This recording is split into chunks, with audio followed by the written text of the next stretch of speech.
आमच्या संस्थाचे विश्वस्त डॉक्टर संजय चव्हाण सर, त्याचबरोबर माजी नगराध्यक्ष तथा विद्यमान नगरसेवक दोडामार्ग नगरपंचायत दोडामार्ग हे थोड्याच वेळात आपल्या कार्यक्रमासाठी उपस्थित राहतील. त्यांचंही मी शब्दोक्ती स्वागत करतो. त्याचबरोबर तुम्ही सर्व पत्रकार बांधव इथं आज उपस्थित राहिला आणि आमच्या विनंतीला मान देऊ. संत गजानन महाराज शिक्षण समूह, त्याचबरोबर संत गजानन महाराज समूह हा मेडिकल क्षेत्राशी त्याचबरोबर शिक्षण क्षेत्राशी कसा निगडीत आहे हे जाणून घेण्यासाठी उत्कंठा तुम्ही व्यक्त केली आणि आमच्या विनंतीला मान देऊन तुम्ही सगळे इथे उपस्थित राहिला, त्याबद्दल मी तुमचंही सहर्ष स्वागत करतो. आणि सरांना विनंती करतो, संजय सरांना विनंती करतो की त्यांनी SGM ग्रुप संत गजानन महाराज शिक्षण समूहाबद्दल आपल्याला माहिती द्यावी. गुड मॉर्निंग, नमस्कार. माझ्या सर्व पत्रकार बांधवांचं आभार मानतो. आज आपण इथं दोडामार्ग इतर विभागातून उपस्थित झाला या परिषदेला. संत गजानन महाराज शिक्षण समूहाची जी वाटचाल आहे आणि त्यांचं एम आणि व्हिजन काय आहे त्याबद्दल तुम्ही आज हजर झाला त्याबद्दल मी आभार मानतो. तसंच आपले देसाई सर, गवत सर, आमच्या महाविद्यालयाचे प्रसादी सर, बराटे सर, आजी हे सर आज इथं उपस्थित झाले आणि ह्या कार्यक्रमाला एक चांगलं स्वरूप आणलं. तर मी पहिल्यांदा संत गजानन महाराज शिक्षण समूहाची स्थापना याच्याबद्दल बोलतो. संत गजानन महाराज शिक्षण समूहाची स्थापना ॲडव्होकेट अण्णासाहेब दत्तात्रय चव्हाण यांनी ग्रामीण विद्यार्थ्यांसाठी त्याची सुरुवात केली.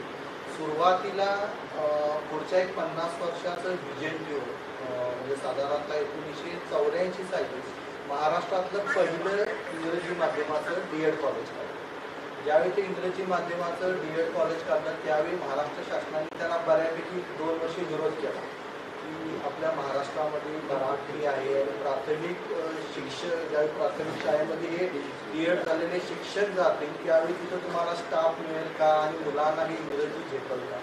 तर त्यावेळी शिवाजीराव पाटील निलंगेकर मुख्यमंत्री असतील वडिलांनी समजावून सांगितले पुढच्या 50 वर्षामध्ये ग्लोबलायझेशनमध्ये माझा जर ग्रामीण भागातला किंवा जिल्हा परिषदमध्ये शिकणारा विद्यार्थी जर टिकायचा असेल तर त्याचा इंग्लिश त्याच्याकडून पोचवणे गरजेचं आहे. म्हणून पहिलं इंग्रजी माध्यमाचं D.Ed कॉलेज महागावसारख्या ग्रामीण भागामध्ये सुरुवात झाली 1987 साली.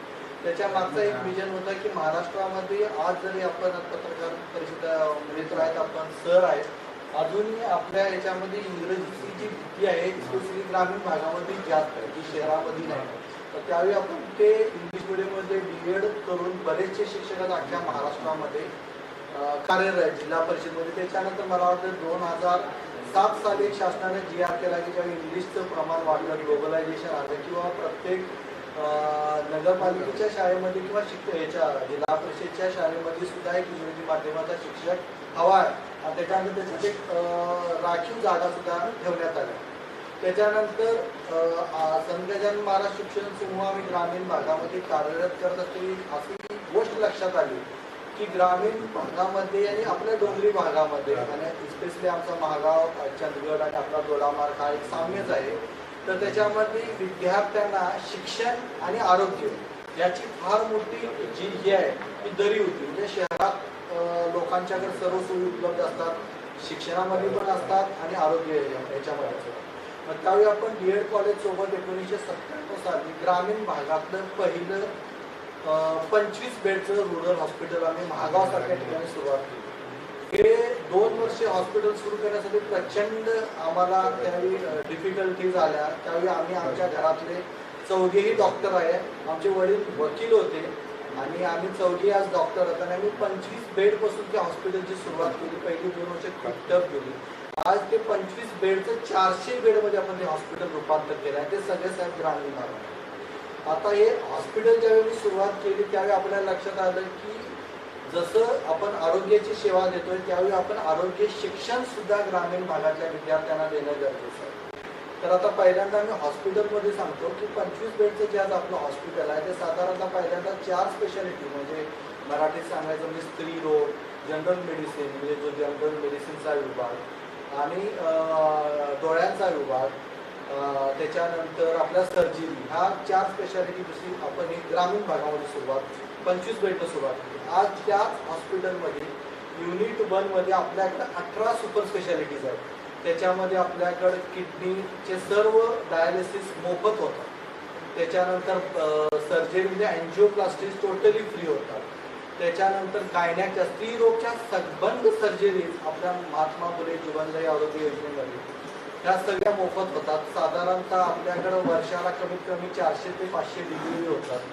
त्याच्यानंतर आपण ऑप्थॅमच्या विभागामध्ये डोळ्यांच्या विभागामध्ये किमान वर्षाला 300 ते 400 आपण कॅटरॅक्टचे ऑपरेशन करतो. आता कॅटरॅक्ट हा शासनानं आपल्या हॉस्पिटलला किंवा ह्यांना दिले नाही, तो शासनासाठी तिने राखीव ठेवला. परंतु आम्ही ज्या कॅटरॅक्टच्या पुढच्या सर्जरीज आहेत त्या योजनेच्या अंतर्गत साधारणतः मोफत करतो. त्याच्यानंतर आपण ऑर्थोपेडिकच्या सर्व सर्जरी योजनेच्या अंतर्गत मोफत होतात. त्याच्यानंतर आपल्याकडे गॅस्ट्रोची एंडोस्कोपी ओडिओस्कोपी ह्या जेवढ्या गॅस्ट्रोच्या आहेत त्या सगळ्या जेवढ्या योजनेमध्ये बसणाऱ्या स्कीम्स आहेत त्याच्यामध्ये मोफत होतात. त्याच्यानंतर आपल्याकडे साधारणतः बाकीच्या विभागामध्ये जसं ह्याच्यामध्ये DVT म्हणजे तुम्हाला जसं काही पायामध्ये वास्क्युलर सर्जरीज करून जे आपण पायामध्ये शिरा हे होतात हे आपल्या भागात कुठंच होते, त्याला आयदर केळी किंवा कोल्हापूरला आता व्हॅस्क्युलर सर्जरी हेही आपण योजनेच्या अंतर्गत टोटली मोफत करतो की ज्याला DVT वगैरे डीप वेन थ्रोम्बोसिस वगैरे हे आपल्याकडे स्वतःची कॅथलॅब हा डायलिसिसची मशीन्स CT स्कॅन अशा साधारणतः 18 सुपर स्पेशालिटीचं आपलं एक युनिट 1 आहे. त्याच्यानंतर आपल्या असं आमच्या लक्षात आलं की ग्रामीण भागामध्ये तंबाखूचं आणि बाकीचं प्रमाण जास्त असल्याकारणानं आणि ग्रामीण भागात आमच्याकडे पूर्वी कॅन्सरच्या सर्जरीज होत होत्या. म्हणजे साधारणतः ऑन्कोच्या कॅन्सर रिलेटेड सगळ्या सर्जरीज होत होत्या. परंतु त्याला दुसरी समस्या काय यायची, सर्जरी झाल्यानंतर तिला किमो आणि रेडिएशन हा फार मोठा इश्यू होता की तो साधारणतः 1 महिन्याचा एका पेशंटला एक रेडिएशन घ्यायला 1 महिना लागतो. मग ते आयदर बॉम्बेला बेळगावला किंवा कोल्हापूरला जावं लागत होतं. कोल्हापूरला सध्या 4-5 वर्षापूर्वीच रेडिएशन मशीन आले. आता KED मशीन आलं आणि आपल्या तुमच्या भागाचा जर विचार केला तर कोबाल्ट मशीन फक्त GNCला आहे आणि जो पेड मशीन आहे तो मणिपालला. आणि इकडं जर बघितलं तर साधारणतः पहिलं मशीन इथं डेरवणला रत्नागिरी शिंदूरमध्ये कुठेही मशीन आहे. तर ह्या भागातले बरेचसे पेशंट जरी आमच्याकडे कॅन्सर सर्जरीचं ऑपरेशन केले तर त्यांना जाऊन 1 महिन्यामध्ये मुंबई किंवा पुणे किंवा कोल्हापूर इथे राहण्याचा खर्च प्रचंड होता जरी ट्रीटमेंट फ्री झाली तरी. आणि दुसरं म्हणजे 1 माणसाबरोबर 2 माणसं पेशंट बरोबर अडकून राहत होती. मग ते बऱ्याचशा लोकांना हे पॉसिबल नव्हतं कारण बरीचशी लोक घरातून ट्रीटमेंट घेऊन सोडत होते. त्यानंतर मग आम्ही साधारणतः 2020 साली असं ठरवलं की ग्रामीण भागातलं किंवा भारतातलं पहिलं छोट्याशा गावामध्ये कॅन्सर रेडिएशन युनिट स्टार्ट करायचं. 2019चा प्लॅनिंग आपण 2023 साली महाराष्ट्रातलं किंवा भारतातला म्हणा पहिल्या 5,000 लोकसंख्येच्या गावामध्ये रेडिएशन युनिट स्टार्ट केलं. त्या रेडिएशनमध्ये आपण ते जे मशीन आणलं ते सिमेंट्स कंपनीचं इंडियातलं सर्वात टॉप व्हर्जनचं मशीन आपण ग्रामीण भागामध्ये बसवलं.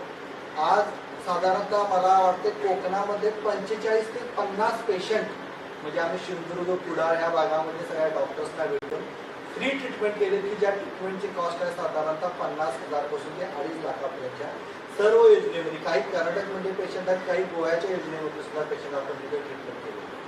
तर अशा रीतीने आपण 400 बेडच्या सध्या आपल्याकडे हॉस्पिटल आहेत आणि साधारणतः बायपास जर सोडले तर सर्व सर्जरीज आपल्याकडे होतात. आणि सगळ्यात महत्त्वाचं म्हणजे ही दोन्ही हॉस्पिटल जरी ग्रामीण भागामध्ये असली तरी ही दोन्हीही hospital NABH accredited entry level hospitals आहेत. म्हणजे जे भारताच्या क्वालिटी कंट्रोल ऑफ इंडियानं जे काही नियम्स आणि गाईडलाईन्स दिले हे सुद्धा फक्त शहरातल्या हॉस्पिटलला मिळत होते. ते आज आपण ग्रामीण भागामधले आमची दोन्ही हॉस्पिटल अक्रिडिटेड आहेत एंट्री लेवलला. म्हणजे ह्याच्यामधला भारतात कुठलाही पेशंटनं जर इथे ट्रीटमेंट केली तर त्याचं 100% बिल इन्शुरन्स कंपनीकडनं मिळेल. पूर्वी हे फक्त शहरात होतं, आपण आता ग्रामीण भागामध्ये हे केलं. आता हे करत असताना आम्ही आरोग्य शिक्षणामध्ये पहिलं पॅरामेडिकल कॉलेज चालू केलं. जे X-ray technician, medical lab technician आणि ऑप्थॅल्मिक टेक्निशियन असे छोटे 3 कोर्सेस केले. मला आठवतं त्या भागातले आता मला गवस सरांची ज्यावेळी ओळख झाली तर ह्या भागातली गवस मुलं आमच्या प्रचंड शिकले. त्यातली तरी मला वाटतं 17 ते 18 मुलं गोव्यामधल्या सगळ्या टॉप हॉस्पिटल्समध्ये आहेत.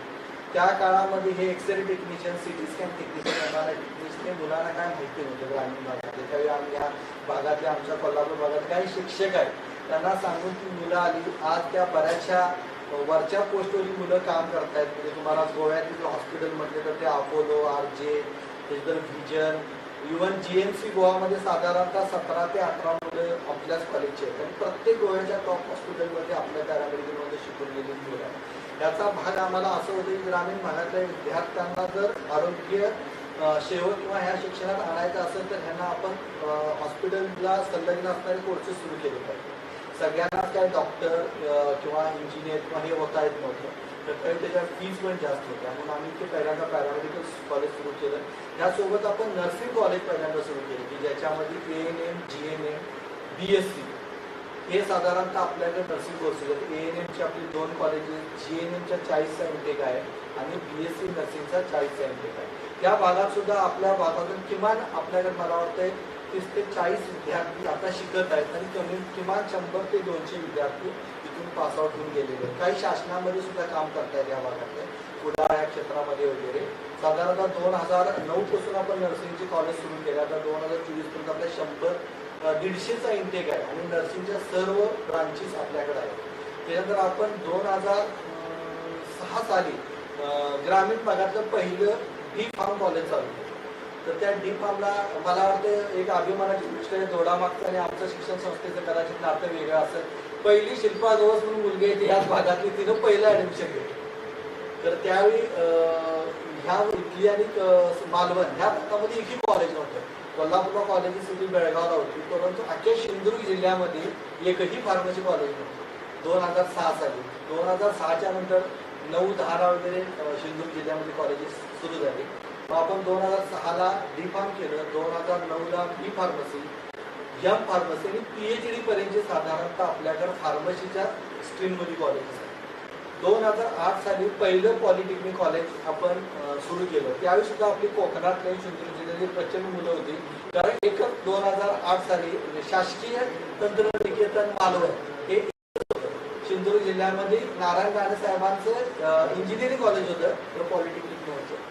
त्यावेळी सुद्धा ह्या भागातील बरीचशी मुलं आली. आज बऱ्याचशा कॉलेजमध्ये लेक्चरर सुद्धा आमचे विद्यार्थी आहेत. 2008ला आम्ही पॉलिटेक्निक सुरू केलं, 2012ला इंजिनिअरिंग सुरू केलं.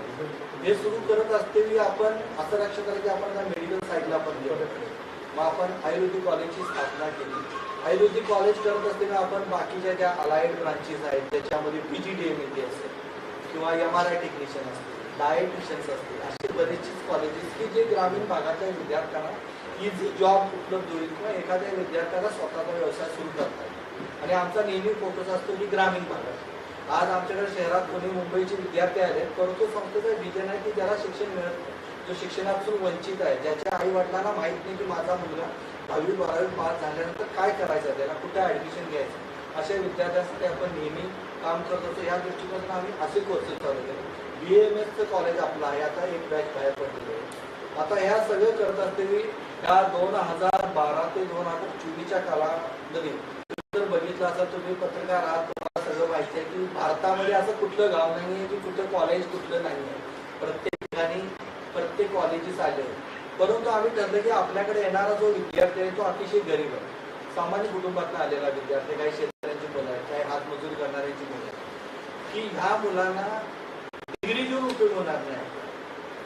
आज जर बघितलं तर प्रत्येकाकडे डिग्री आहे, त्या डिग्रीचं व्हॅल्यू मध्ये कसं कन्व्हर्जन करता येईल ह्या दृष्टिकोनातून आम्ही इंडस्ट्रियल कनेक्ट वाढवलं की बाबा आपल्या ग्रामीण भागातल्या विद्यार्थ्यांच्यामध्ये काय जे पोटेन्शियल आहे आणि जे आज फॅक्टरीला पाहिजे किंवा शहरामध्ये त्या विद्यार्थ्यांची काय गरज आहे याच्यावर अभ्यास चालू केला. आज साधारणतः HM शिक्षण समूहाचे 100 कंपनीचे सामंजस्य करार. आता हे सामंजस्य करार करते वेळी आम्हाला पहिल्यांदा थोडे प्रॉब्लेम आले की अरे म्हटलं की पुण्यामध्ये डॉक्टर साहेब एवढी महाविद्यालय आहेत, मग आम्ही तुमच्या कॉलेजची करार काय करायचा. मग आम्ही त्यांना सांगितलं की ह्या विद्यार्थ्यांची गरज आहे.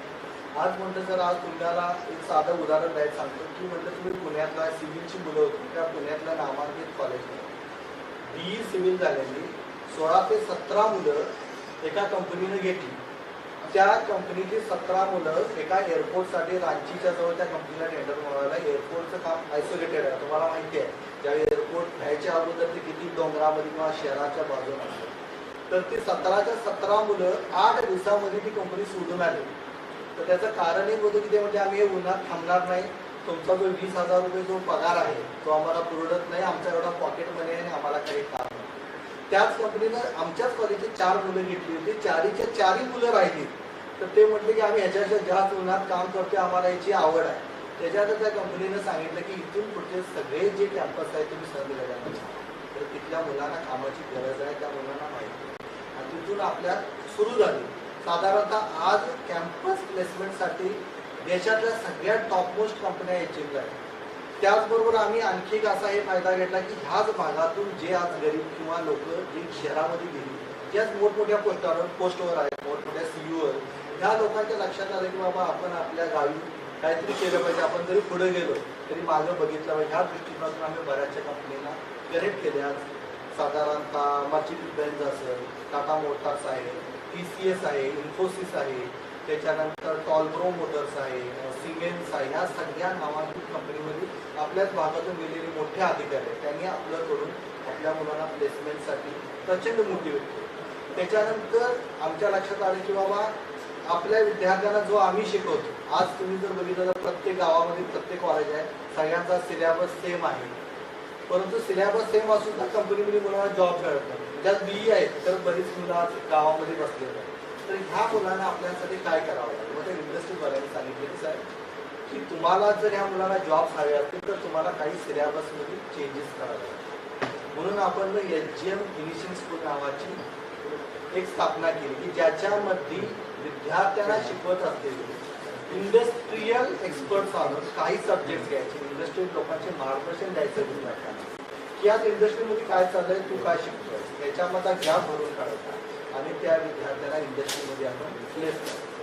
त्याच्यातून आम्हाला इतका चांगला प्रतिसाद मिळाला की साधारणतः आपली मुलं टॉपमोस्ट म्हणजे डेटा मॅट्रिक्स सारख्या कंपनीमध्ये ही जॉबला गेली की, आणि त्याच्यामध्ये आमच्या असं लक्षात आलं की एखादा IIT NIT मधला आलेला विद्यार्थी त्याला जरी 50,000चं पॅकेज मिळालं किंवा 50 लाखाचं पॅकेज मिळालं, 3 वर्षामध्ये आपल्या ग्रामीण भागातल्या विद्यार्थी तिथपर्यंत पोहोचला. त्याचं कारण काय होतं की ज्या इंडस्ट्रीजवाल्यांना ती टेक्नॉलॉजी शिकवली, जरी त्याला इंग्लिश बोलता येत नसेल तर ती टेक्नॉलॉजी इतक्या फास्ट शिकला. आणि ग्रामीण भागातल्या विद्यार्थ्यांना सर्वांना माहिती असेल की त्यांचं मॅथमॅटिक्स चांगलं असतं, त्यांना माहिती पण त्यांना एक्सप्रेस करता येत की त्यांना ते बोलता येत नाही किंवा एक्सप्लेन करता येतं, ते टेक्नॉलॉजीकडे खूप साऊंड असतात. मग त्याच्यानंतर ते कंपनीच्या लक्षात आले. मग लॅटरल एंट्रीमध्ये आपल्या बऱ्याचशा विद्यार्थ्यांना आज मोठमोठ्या कंपनीमध्ये काम करतात.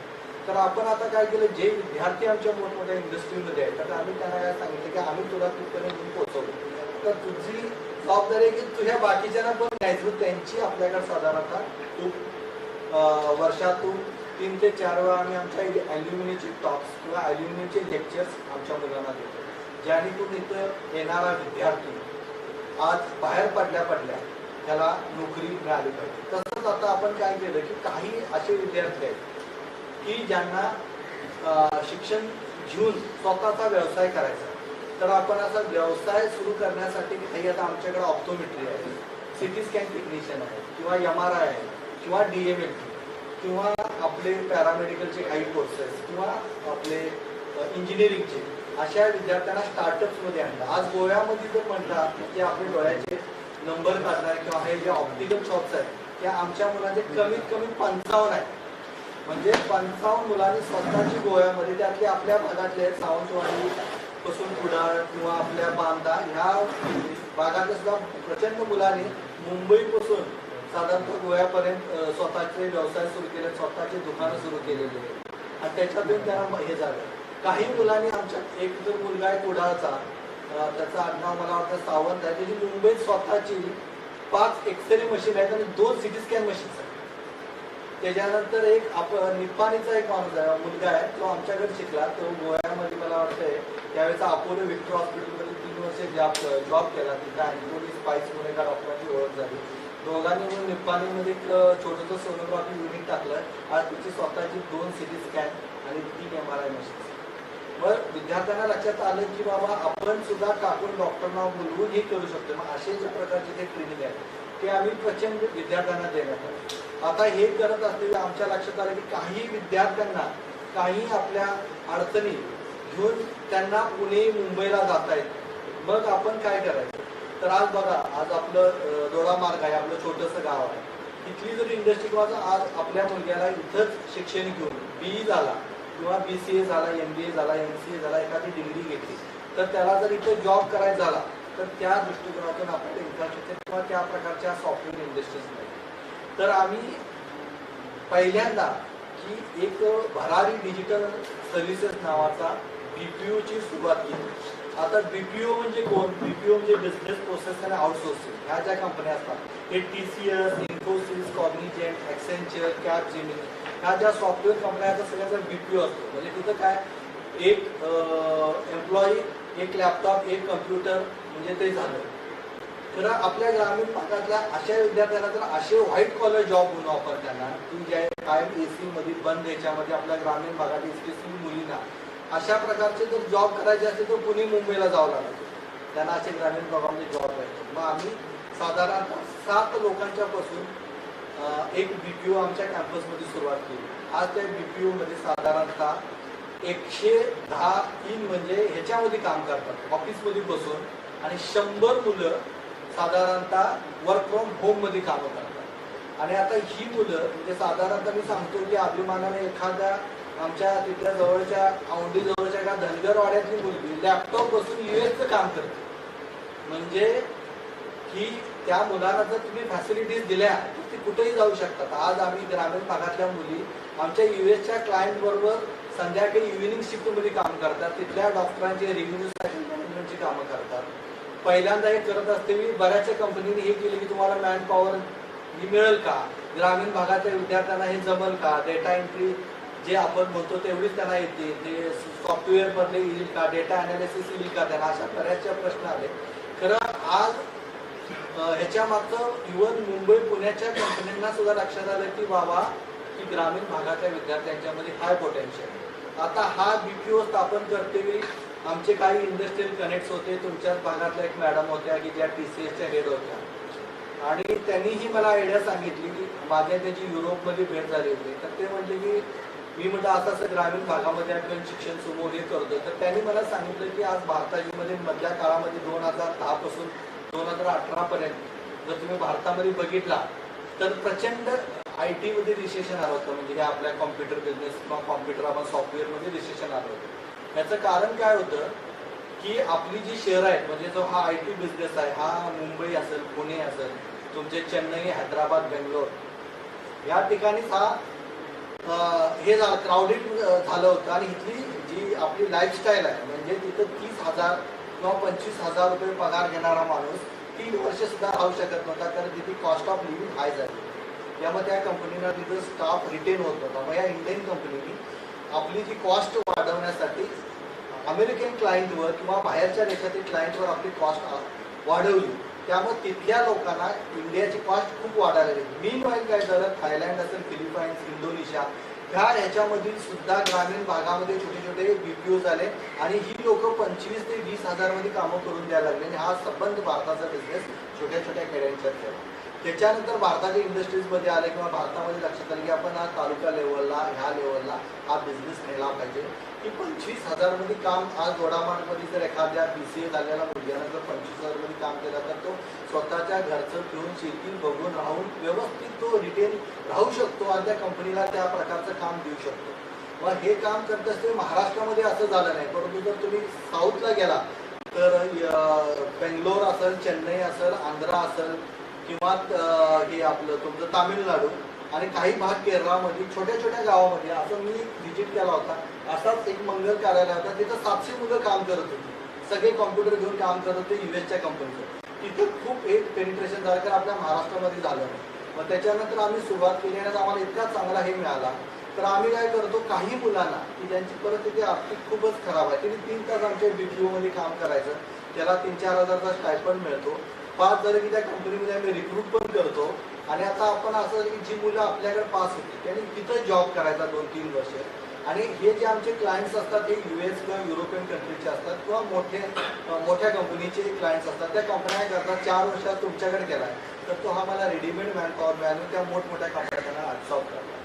तर नुसतं शिक्षण न देता त्यांना जॉब पण द्यायचा या दृष्टिकोनातून आम्ही कॅम्पसमध्ये स्वतःचं इंडस्ट्री स्टार्ट केली. जसं तुम्हाला बघायला तर चांगला डॉक्टर कधी होतो, ज्यावेळी तो चांगल्या हॉस्पिटलमध्ये काम करतो, जो मॅक्झिमम पेशंट बघतो, त्यावेळी तो चांगला डॉक्टर होतो. जसं चांगला इंजिनियर व्हायचा असेल, चांगला टेक्निशियन व्हायचा असेल, तर त्या चांगल्या इंडस्ट्रीमध्ये पण त्याने काम केलं पाहिजे आणि इंडस्ट्रीचं कल्चर त्याला पहिल्या वर्षापासून आलं पाहिजे. त्या दृष्टिकोनातून आम्ही ते कॅम्पसमध्ये सुरुवात केली. त्यालाही चांगला प्रतिसाद मिळाला आणि आता आमची मुलं तिथेही काम करतात. असंच आपण आता संत गजानन महाराज शिक्षण समूहामध्ये आता जसं आपण ह्याच्यामध्ये काम केलं की बाबा मुलांच्या नोकऱ्यांच्या बद्दल असेल, आता आपण असं काम करतो की स्टार्टअप, म्हणजे आज भारत सरकारचं हे आहे की स्टार्टअपला फंडिंग खूप, म्हणजे स्टार्टअप कुठल्या ह्याच्यामध्ये. तर आम्ही आता काही सिलेबस चेंज करू. काही स्टार्टअपमध्ये मुलांनी फायनल इयर असते मी त्याला सेव्हिंग अकाउंट म्हणजे काय माहिती असते, करंट अकाउंट म्हणजे काय माहिती असते, शासनाच्या योजना काय, मुद्रा लोन म्हणजे काय, पंतप्रधान रोजगार हमी योजना किंवा बऱ्याचशा ज्या हे आहेत त्याच्यासाठी त्याचं ट्रेनिंग द्यायचं आणि त्या मुलांनी छोटे छोटे उद्योग आपल्या ग्रामीण भागामध्ये सुरुवात केली पाहिजे. नुसतं आता जॉब देणाऱ्यांची आपल्या देशाला गरज आहे. जॉब तरी मुलांचा आता EIML किंवा हे जो भाग असेल त्याच्यामुळे काही लोकांचे जॉब कमी झाले, तर आज प्रचंड प्रमाणात दुसऱ्या पद्धतीने जॉब वाढलेले आहेत. आता फॉर एक्झाम्पल जर मी तुम्हाला सांगायचं म्हटलं तर टोल नाका आता सगळं ऑटोमेशन झालं, तर बऱ्याच जणांना असं वाटतं की टोल नाक्यामध्ये पैसे घेणाऱ्यांचा कदाचित जॉब गेला असेल, पण तिकडे बॅक साईडला त्याचा डेटा मॅनेजमेंट, सर्व्हर मॅनेजमेंट करणाऱ्यांचा प्रमाणात जॉब वाढला, म्हणजे जॉबचं स्ट्रक्चर चेंज झालेलं आहे. जसं बऱ्याचशा लोकांनी असं म्हटलं की आर्टिफिशियल इंटेलिजन्स किंवा मशीन लर्निंग हे आल्यानंतर जॉब जाते, पण जॉब नाही जाणार. जोपर्यंत त्याला ह्युमन इंटरव्हेन्शन आहे तोपर्यंत कुठलाही जॉब जाणार, जॉबचं स्वरूप बदलत नाही. तर प्रचंड ही अशी मागणी आहे. फक्त आमचं असं म्हणणं होतं की हे जे काय आहे हे शहरातल्याच आपण सगळे सुशिक्षित आहेत, कदाचित आपल्या मुलांना माहिती आहे की आपण काय त्याला शिक्षण दिलं पाहिजे आणि काय मार्केटमध्ये. तर आपण तुमच्या पत्रकार मित्रांच्या ह्याच्यातून आपल्या ग्रामीण भागातल्या स्पेशली शेतकरी किंवा जे मोलमजूर करणारे लोक आहेत यांच्या मुलांना ही जर पोचलं तर काय मुलांना शिक्षण ह्याच्यामध्ये त्यांचा ओढा वाढेल आणि ज्याची गरज आहे ते शिक्षण घेतील. आता मी मगाशी प्रसाद सर आमच्या सरांशी बोलणं झालं आणि मला वाटतं मगाशी सरांशी बोललो की आता हा मी सरांना सांगितलं की आपण ही जी पत्रकार परिषद जी ठेवलेली आहे ते आता ॲडमिशन सुरू झाली. तर पूर्वी आपल्या काळात असं होतं की 12वीचा निकाल लागला, 10वीचा निकाल लागला की आपण ठरवत होतो की मला काय व्हायचं आहे किंवा मला कुठल्या साईडला जायचं आहे. तर ते आज टेक्नॉलॉजीमध्ये बदल झालेला आहे. आपल्याला डिसेंबरमध्ये ठरवावं लागतं की मला इंजिनिअरिंग व्हायचं आहे, मेडिकलला जायचं आहे, नर्सिंगला जायचं आहे, हे कुठल्या कोर्सला जायचं आहे. कारण का तर जानेवारी फेब्रुवारीमध्ये एंट्रन्स एक्झामचे फॉर्म भरले जातात आणि त्याची परीक्षा होती एप्रिल आणि मे मध्ये. आणि आता समजा नर्सिंग एखाद्या विद्यार्थीला BSc नर्सिंग करायचं आहे, तिने जर BSc नर्सिंगची परीक्षा दिली नसेल तर त्या विद्यार्थिनीला प्रवेश घेता येत नाही.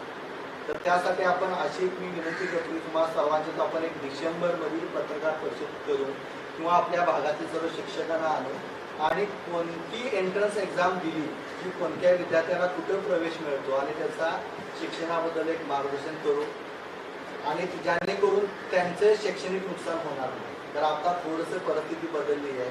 जर तुम्हाला फार्मसी करायचं फार्मसीची CD द्यायला की हॉटेल मॅनेजमेंटची ॲग्रिकल्चरची नर्सिंगला अशा वेगवेगळ्या CET आहेत. तर ही डिसेंबरपर्यंत जर आपण केलं तर त्या विद्यार्थ्यांना चांगले बेनिफिट्स मिळतात.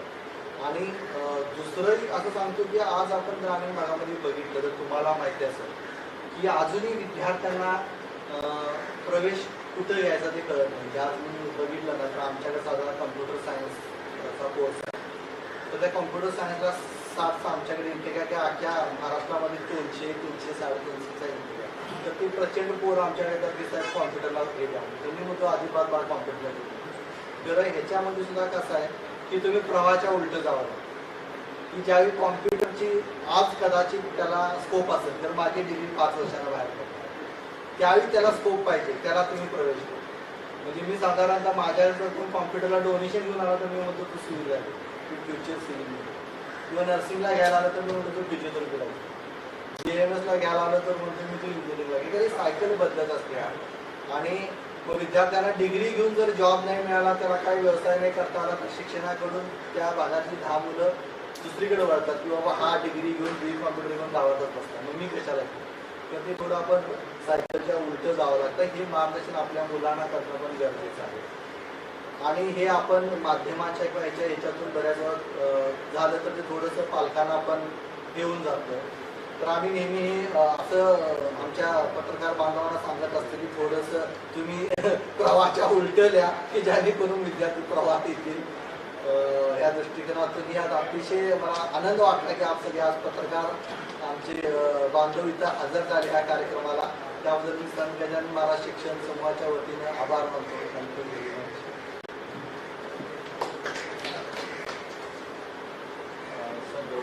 मधील ग्रामीण भागातील विद्यार्थी आहेत त्यांना आपल्या कॉलेजच्या माध्यमातून काही वेगळ्या सुविधा आहेत का? आता आपण कसं केलेलं आहे की आपल्या शिक्षण समूहामध्ये जे एंट्रन्समधून येतात किंवा जेव्हा ऑनलाईन एक्झाममधून येतात अशा विद्यार्थ्यांना तर शासनानं थोडं फी माफच केली आहे. फक्त UBC आहे ती 50% आहे. आणि तर आपण जर एखादा ह्या ग्रामीण भागातील जोडा बाल भागातील जर विद्यार्थी तर आम्ही नक्की फी कन्सेशन 100% देऊ. ज्या प्रमाणात आता ही आपली नॉन एडेड आहे कारण जितक्या प्रमाणात आपल्याला शक्य आहे तेवढं आम्ही त्या विद्यार्थ्यांना फी कन्सेशनमध्ये माफक अशी चांगली सवलत देऊ. आणि ही आपल्याला असं पण करता येत समजा एखादा विद्यार्थी आहे खूपच गरीब आहे परंतु खूप टॅलेंटेड आहे तो मुलगा असेल किंवा मुलगी खूप हुशार आहे, तिला 10वी 12वीला मार्क्स प्रचंड आहे परंतु तिला शिक्षणामध्ये शिक्षण पुढे जाऊन तिथं राहणं किंवा काही घेतात असे काही निवडक विद्यार्थ्यांना आपण काही ठिकाणी मोफती प्रवेश दिलेला असं.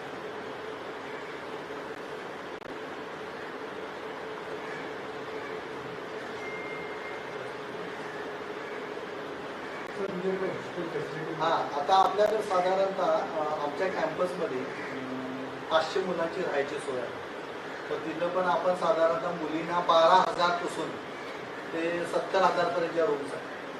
म्हणजे 12,000 रुपयाला 6 मुलींसाठी एक रूम, 4 मुलींसाठी, 3 मुलींसाठी. काही जर मुली ज्याचा पेइंग कपॅसिटी चांगली आहे, काही सुशिक्षित किंवा डॉक्टरांची किंवा इंजिनियर किंवा या भागाचे प्रतिष्ठित मुली असतील तर त्यांना सेपरेट रूम येणार आहे. रूमाच्या सगळ्या आपल्याला हॉस्टेल फॅसिलिटीज अवेलेबल आहेत मुलींसाठी.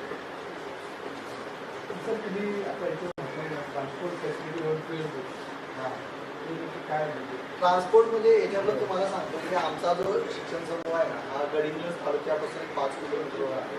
तर आमच्या बऱ्याचशा भागातल्या विद्यार्थ्यांना काहींची अशी परिस्थिती आहे की सकाळी दूध घालायचं, म्हशीची धार काढायची आणि त्याच्यातून ते दुधाच्या बिलातून त्यांचा खर्च चालतो. मग त्यांना येऊन जाऊन करण्यासाठी आमच्या सकाळी बसेस जातात, त्यांना पिकअप करतात आणि सोडतात. त्यासाठी पण आपण कन्सेशनल आमच्या संस्थेची ट्रान्सपोर्ट फॅसिलिटी अवेलेबल केलेली आहे. तसंच आम्ही महाराष्ट्र शासनाच्या म्हणजे ST महामंडळाच्या काही बसेस आणि चांगल्या अधिकाऱ्यांनी आम्हाला हे केले. साधारणतः 32 बसेस आहेत की ज्या भागातल्या म्हणजे कन्सेशन 1,000 किंवा एकदम कन्सेशनल रेटमध्ये मुलांना पिकअप आणि ड्रॉप करतात आमच्या मुलांना. अशा 26 बसेस आमच्याकडे काम करतात. तर आपल्या शिक्षण समूहामध्ये ना काही विद्यार्थ्यांना सुविधा सवलती काय आहेत त्याबद्दल सुविधा म्हणजे आज कसं केलंय की ज्या ऑनलाईन ॲडमिशन्स होतात जर कास्टचा विद्यार्थी असेल NT ST SC यांना तर मोफत असतात. प्लस OBC किंवा इतर असेल तर त्यांना 50% आहे. परंतु आम्ही जर त्याच्यामध्ये काय केलं मेरिट म्हणजे जर एखाद्या विद्यार्थ्याला मेरिटचा असेल तर त्याला 20% 30% त्याच्या पेड म्हणजे जर 35+ UBC असेल तर त्या 35,000 मध्ये पण आपण कन्सेशन. एखादा विद्यार्थी असा आहे की सर मला कमवाने शिकवामध्ये का मी तुमच्याकडे हॉस्पिटलमध्ये काम करेन किंवा मी तुमच्या BPO मध्ये काम करतो आणि मला तुम्ही हे द्या. तर तिथंही आपण त्या मुलांना 3 तास वेळ काढून तिथं त्यांना हे करून त्याचा महिन्याचा खर्च तो स्वतःच कमवेल आणि तिकडं शिकेल तो अशी आपण ह्याच्यातून प्रयत्न करतो. म्हणजे फिनिशिंग स्कूल हां म्हणजे नेमकी कोणती संकल्पना? आता फिनिशिंग स्कूल म्हणजे तुम्हाला सांगतो की तुम्ही आता BE मेकॅनिकल एखादा विद्यार्थी करतोय किंवा डिप्लोमा मेकॅनिकल करतोय. आता कसं असतो अख्ख्या भारताचा सिलेबस एक असतो मेकॅनिकलचा.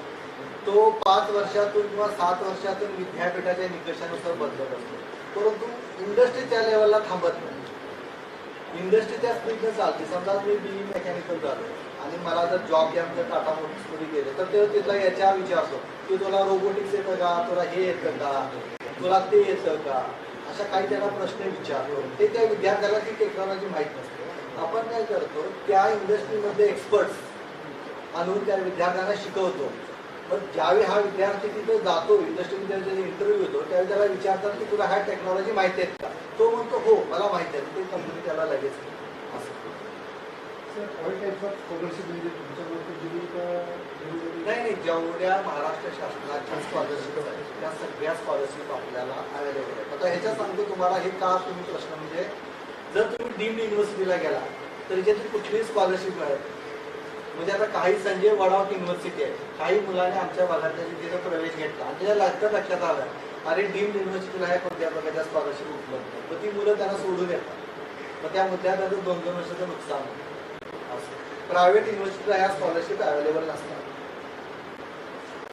संत गजानन महाराज शिक्षण समूह म्हणजे सुरुवात आणि आपलं प्रेरणास्थान याबद्दल काय सांगता?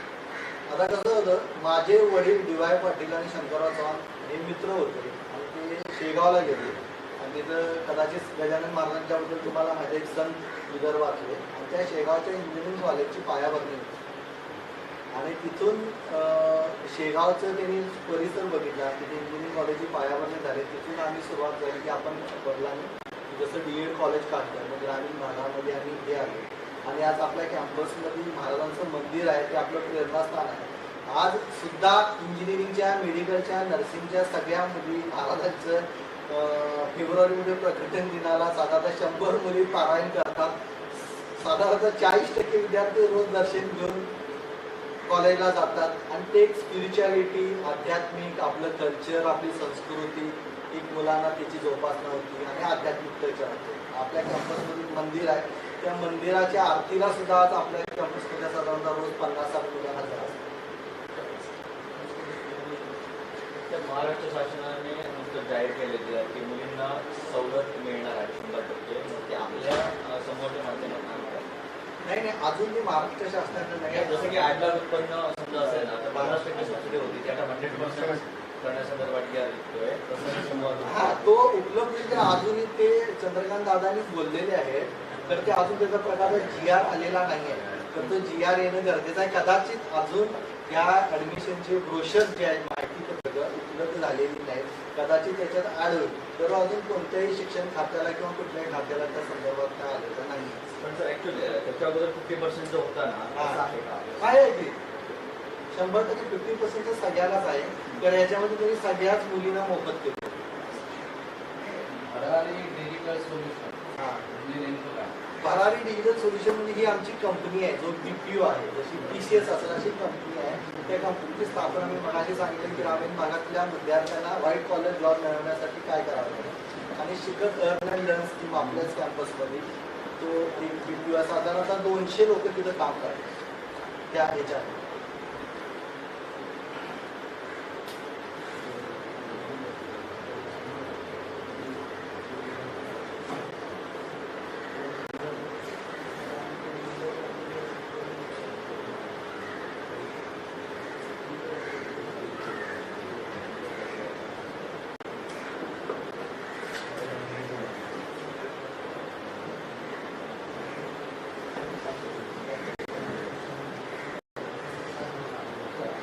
गतवर्षी विद्यार्थ्यांना दिलेले प्लेसमेंट त्याचबरोबर विशेष बाबी नमूद काय आहे? आता साधारणतः तुम्हाला सांगतो, आमच्या शिक्षण समूहातून आमच्या कॉलेजचे साधारणतः 385 मुलं आपण प्लेसमेंट करतो आणि आमच्या आजूबाजूला जी महाविद्यालये आहेत त्यांना साधारणतः आपण 450 मुलांना आमच्या म्हणजे काय होतं, आता आपल्याकडे ओळ्यांची कंपनी आहे जी तळोजा MIDC मध्ये म्हणते, ती काय म्हणते की मला साधारणतः 50 मुलं पाहिजे.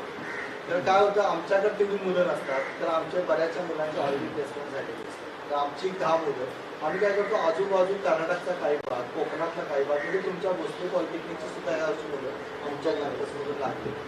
तर या आजूबाजूची जेवढी विद्यार्थी किंवा BSc झालेली कॉलेजेस आहेत तिथून सुद्धा आम्ही ती मुलं घेतो आणि एका सेंट्रल आमच्या प्लेसमेंट सेलमधून त्यांना आपण जॉबला लावतो. कोणकोणत्या शैक्षणिक क्षेत्रात आहे त्यासंदर्भात म्हणजे आपल्याकडे जे कोर्सेस आहेत ते इंजिनिअरिंगच्या सर्व स्ट्रीम्स आहेत, नर्सिंगच्या सर्व स्ट्रीम्स आहेत, त्याच्यानंतर मॅनेजमेंटमध्ये आपल्याकडे MCA आहे, कम्प्युटरच्या कोर्सेस आहेत, पॅरामेडिकलचे सर्व आहेत. मेडिकलमध्ये म्हणाल तर आपल्याकडे आता सध्या आयुर्वेदिक आहे. भविष्यामध्ये आपलं डेंटल, MBBS किंवा बाकीचे कोर्सेस चालू होते. सध्या आपल्याकडे आयुर्वेदिक आहे आणि त्याला असणारे बाकीचे कोर्सेस आपल्याकडे आहेत. शॉर्ट टर्म कोर्सेस जे आता आपल्या शॉर्ट टर्म मध्ये 2 कोर्सेस आहेत. एक तो आपल्याकडे आहे तो advance diploma in PGD dietitian होता तो बंद झाला. CT आणि MRI टेक्निशियन हे 3च आपल्या सध्या आपल्याकडे. आणि जे 3-3 महिन्याचे किंवा 6-6 महिन्याचे जे कोर्स आहेत ते आपण रन करत. परंतु जर त्या भागातले काही विद्यार्थी म्हणून आमच्याकडे सर्टिफिकेट कोर्सेस आहेत त्याला आपण हे देतो तर आपण नाही करत. तर काय होतं तो फुल्ली ट्रेंड होत नाही, अनट्रेंड राहतो.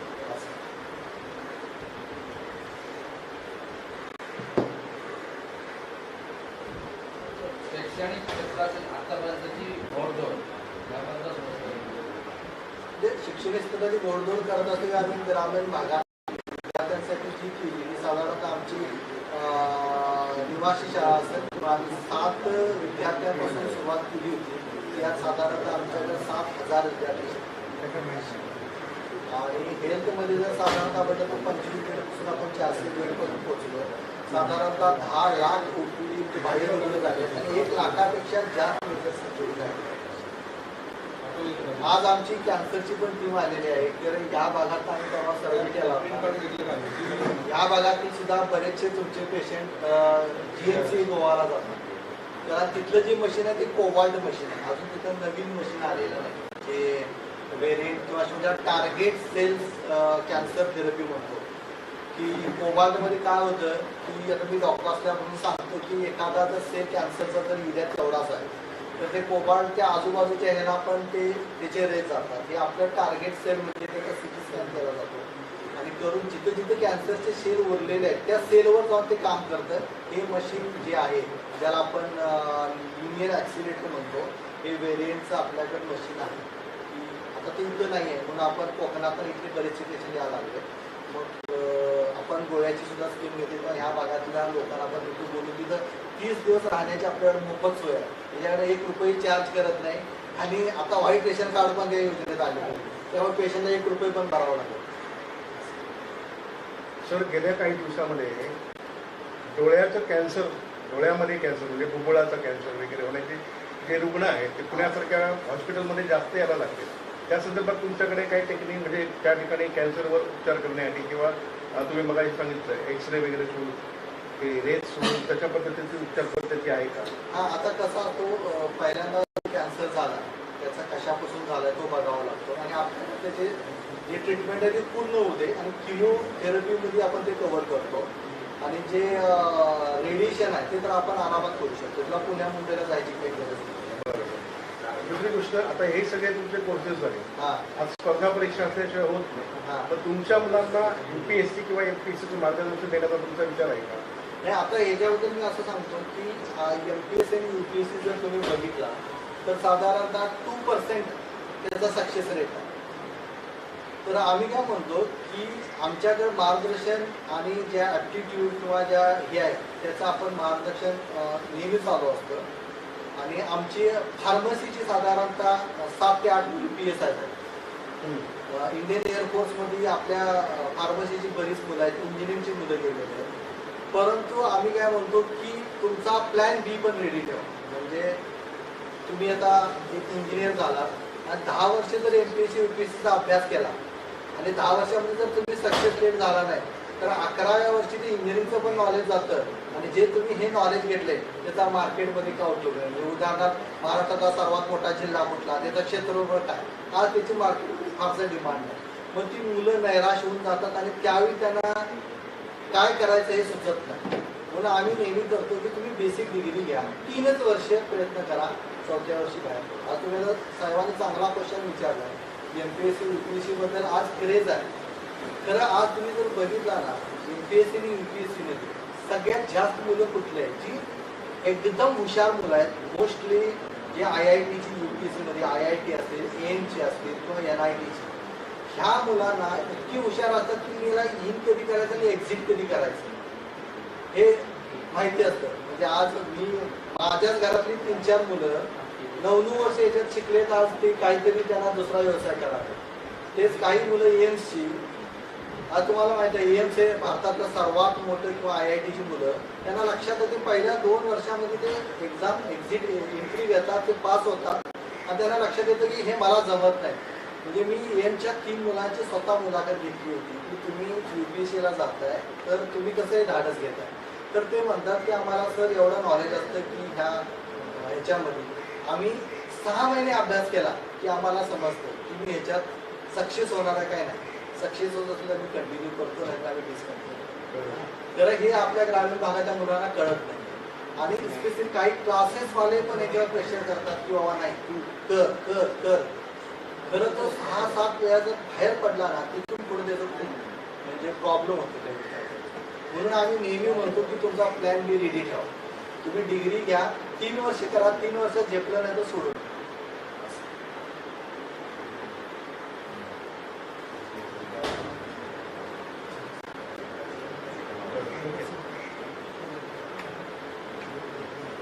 Okay sir. आणखी कुणाला काय बोलायचं असेल तर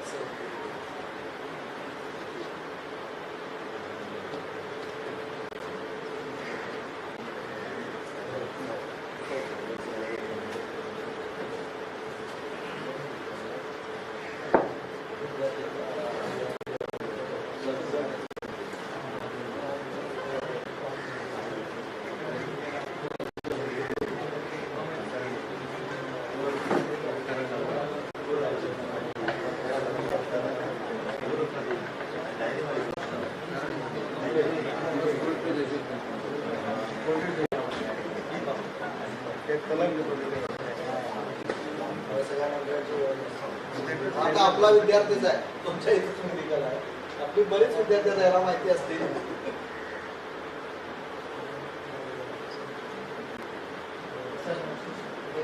आपल्या ग्रामीण भागामध्ये ना KE आणि NEETसाठी काही विद्यार्थी घराकडून अभ्यास करतात, म्हणजे त्यांच्यासाठी आपण एक तिथे लावू शकतो ग्रामीण भागात. म्हणजे जे विद्यार्थी ग्रामीण भागात त्यांना GE आणि NEETसाठी ते आता आमचं चाललेलं आहे त्याच्यावर की आता याच्यापूर्वी केला हा प्रॉब्लेम काय होता की नीटचा मागच्या 4-5 वर्षापूर्वी की नीटचा सिलेबस आणि आपल्या 11-12चा सिलेबस हा वेगळा होता. परंतु आता महाराष्ट्र शासनाने नीटचा NCERT-पेक्षा चांगला सिलेबस घेतलेला. त्याच्यामुळे आता जर तुम्ही बघितला तर नुसती नीट किंवा हे जे क्लासेस घेणाऱ्यांच्या पेक्षा ग्रामीण भागातील विद्यार्थी वर आलेले की जो खरंच टॅलेंटेड आहे.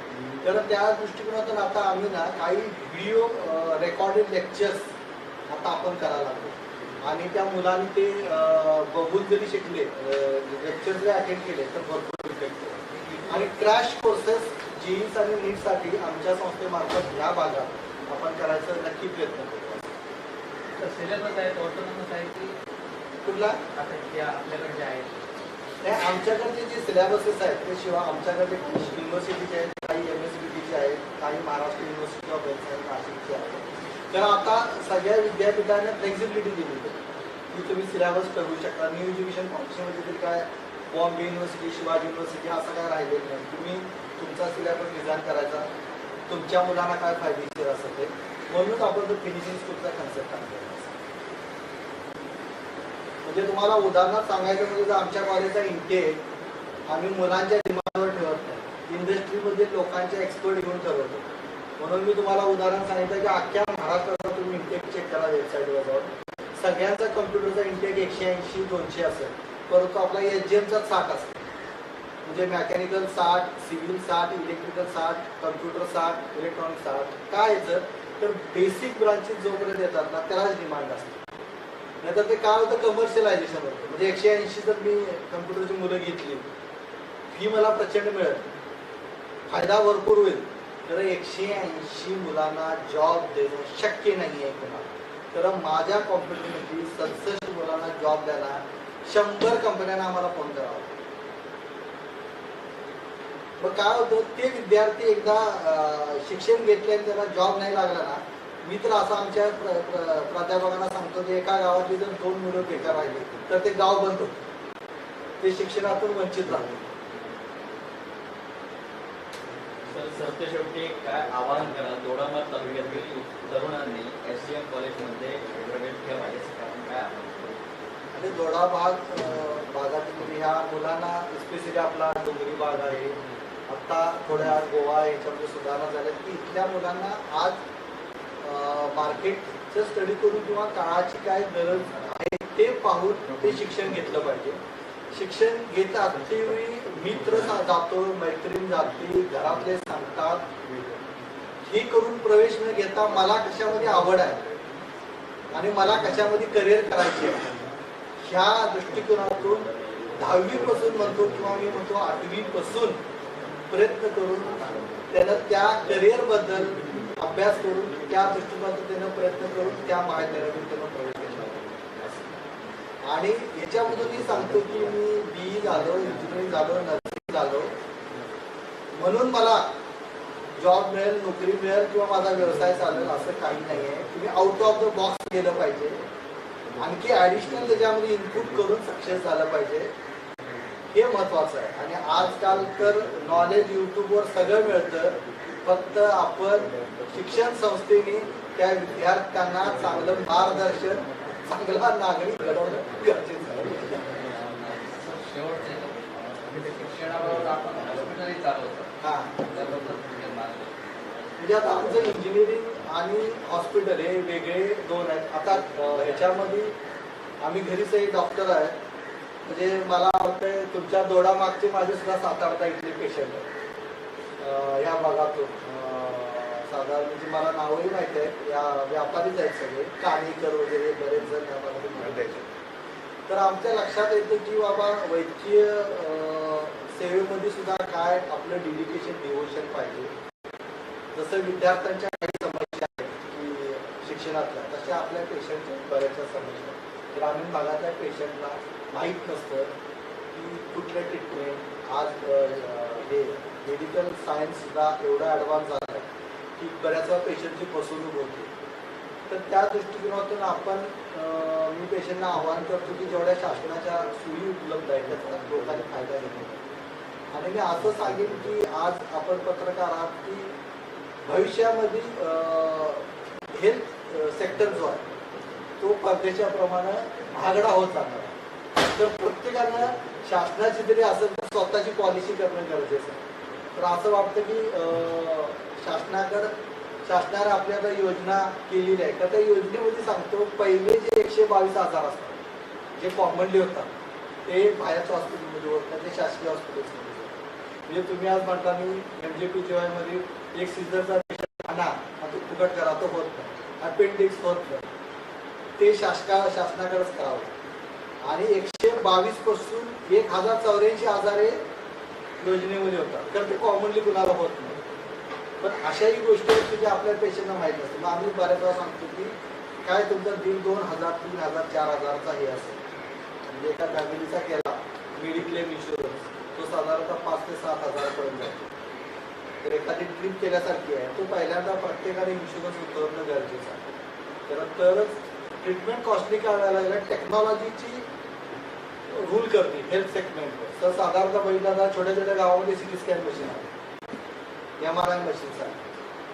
आणि हे डायग्नोस जर करायचं असेल तर ती तुम्हाला ज्या फीज आहे ते वाढत चाललं. ह्या ज्या आपल्या मेडिकल कव्हर पॉलिसीमध्ये होतात.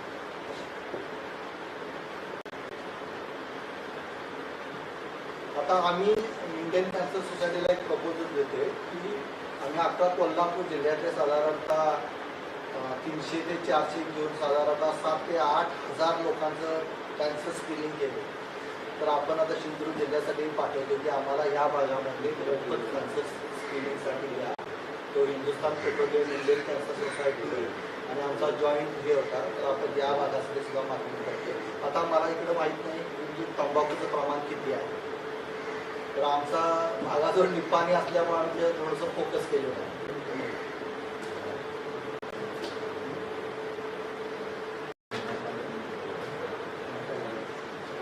थँक्यू.